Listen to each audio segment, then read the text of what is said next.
Eita, vai, meu. Bom, como todos sabem, né? Cala a boca, meu filho, não interrompa a promovedora. Vai, deixa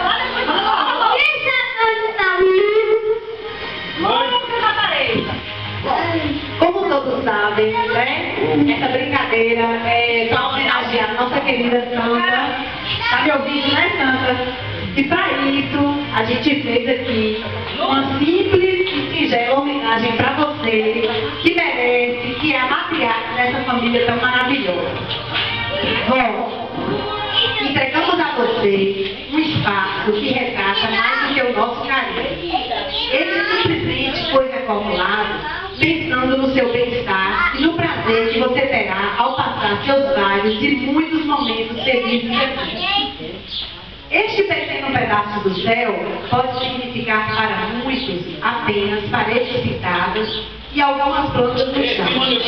Mas para nós tem um significado muito maior, um significado especial.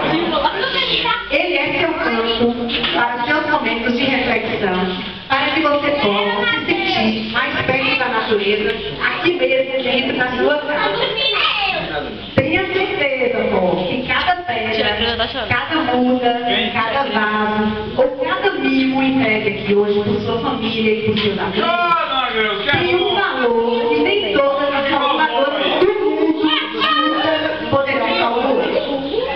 Queremos agradecer a todos os queridos amigos aqui presentes, agradecer a todos os seus filhos, netos e bisnetos, que colaboraram para que este momento tão feliz pudesse acontecer. Especialmente, agradecemos a Creuza, pessoa maravilhosa, que nos permitiu e acreditou em nossos louvores.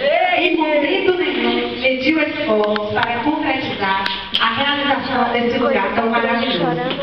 Obrigada, Creuza. Você realmente é a filha que qualquer mãe pediu a Deus.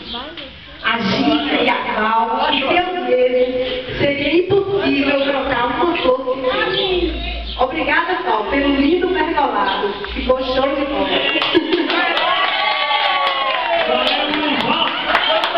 Agradecer a Rita da Massa, a tia Lice, que mesmo não estando ausente, a Paulana, a tia Lília, enfim, a todos que de alguma forma se sensibilizaram e contribuíram e torceram, sobretudo, para que esse